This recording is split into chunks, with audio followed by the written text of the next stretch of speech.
ఒకటికి మించిన కుంభకోణం మరొకటి బయటపడతా ఉన్నది. దాన్ని బయట పెడతా ఉన్నది మా పార్టీ నాయకత్వం. 15,000 కోట్ల కుంభకోణం రేవంత్ రెడ్డి గారి బావమరిది సృజన్ రెడ్డి గారి కనుసన్నల్లో సైట్ విజిటేషన్ సర్టిఫికెట్ పేరిట జరిగిన కుంభకోణాన్ని బయటపెట్టింది బీఆర్ఎస్ పార్టీ. అట్లాగే సోలార్ టెండర్ల విషయంలో మరి ఏ రకంగా అక్రమంగా 100 కోట్ల కుంభకోణం జరిగిందో బయటపెట్టింది మా నాయకుడు హరీష్ రావు గారు. అట్లాగే నైని బొగ్గు టెండర్ విషయంలో వాళ్లకు మంత్రులకు ముఖ్యమంత్రికి వాటాలు కుదరక మంత్రులకు ఉప ముఖ్యమంత్రికి ముఖ్యమంత్రులకు అల్టిమేట్ గా మీడియాలో పనిచేసే జర్నలిస్టులను అరెస్ట్ చేసే కాడికి పోయిన విషయం కూడా మనకు తెలిసిందే. అట్లాగే ఆ నైని బొగ్గు టెండర్ను కూడా రద్దు చేసిన విషయం కూడా మనకు తెలిసిందే. మొన్న మా పార్టీ అనుబంధ సంస్థగా ఉన్న తెలంగాణ బొగ్గుగని కార్మిక సంఘం మా పార్టీ కేంద్ర కార్యాలయం తెలంగాణ భవన్లో ఒక సమావేశం పెట్టుకుంటే అందులో అన్ని విషయాలు ప్రస్తావనకు వచ్చినాయి. ఎట్లా సింగరేణి సంస్థ ఈ రోజు మొత్తం కార్మికుల పుట్టగొడుతున్నది, కేసీఆర్ గారి ప్రభుత్వం ఉన్నప్పుడు ఎట్లా 19,000 వారసత్వ ఉద్యోగాలు మెడికల్ ఇన్వాలిడేషన్ బోర్డు ద్వారా ఇవ్వడం జరిగింది, ఏ రకంగా ఇవాళ కాంగ్రెస్ ప్రభుత్వం వచ్చిన తర్వాత మరి ఆ బోర్డు మొత్తం ఎత్తేసి 11 నెలలుగా బోర్డు మీటింగులు పెట్టకుండా వేలాది మంది పిల్లలకు అన్యాయం చేస్తా ఉన్నారు.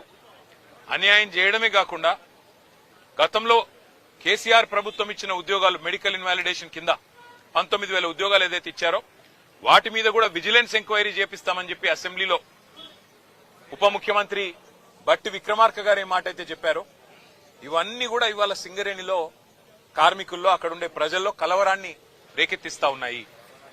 అదే సమావేశంలో మా సోదరుడు మాజీ ఎంపీ ఆ పెద్దపల్లి పార్లమెంట్కి అట్లాగే మాజీ ఎమ్మెల్యే చెన్నూరు సోదరుడు బాల్కా సుమన్ గారు కార్మికుల ఆవేశాన్ని కార్మికుల యొక్క ఆక్రోశాన్ని దృష్టిలో పెట్టుకుని మరి మాట్లాడిన విషయం మీకు తెలుసు.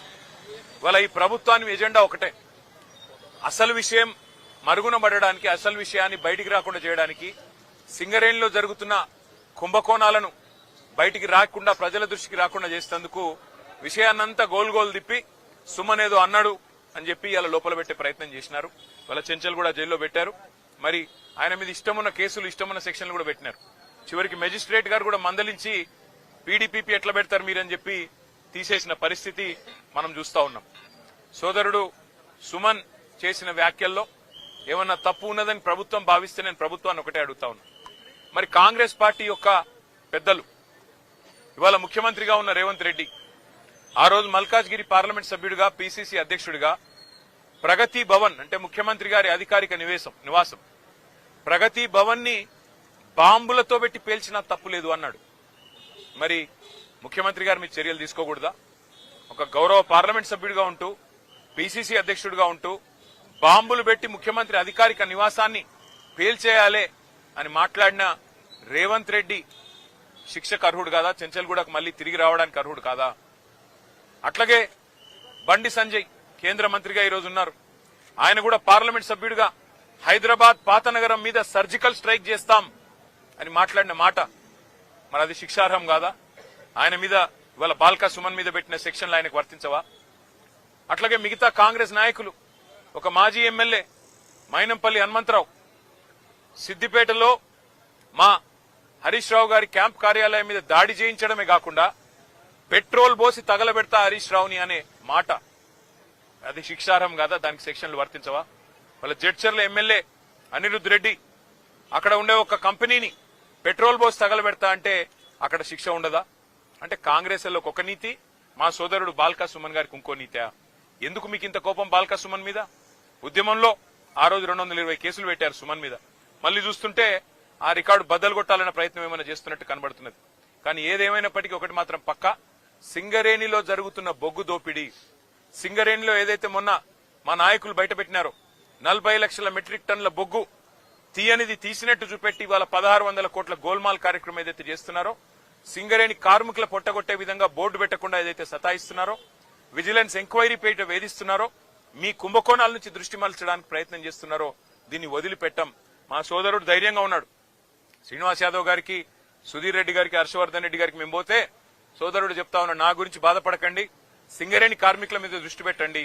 మా వాళ్ళు ఆక్రోశంతో ఉన్నారు మంచిర్యాల జిల్లాలో, మా ఆదిలాబాద్ జిల్లాలో, రామగుండంలో. మీరు దాని మీద దృష్టి పెట్టండి అన్న, వాళ్ళ కోసం కొట్లాడండి, నాకు జైలు కొత్త కాదు అని చెప్పి తమ్ముడు చెప్తా ఉన్నాడు. మాకు జైళ్లు కొత్త కాదు, పోరాటాలు కొత్త కాదు, మీరు పెట్టే కేసులు కూడా కొత్త కాదు. కానీ మేము మాత్రం వదిలిపెట్టాం. రేవంత్ రెడ్డి గారు చేస్తున్న ఈ అన్యాయాల కుంభకోణాల నుంచి తప్పకుండా రేపు నేను ఉత్తరం రాస్తాను కేంద్ర బొగ్గు గనుల శాఖ మంత్రి కిషన్ రెడ్డి గారికి.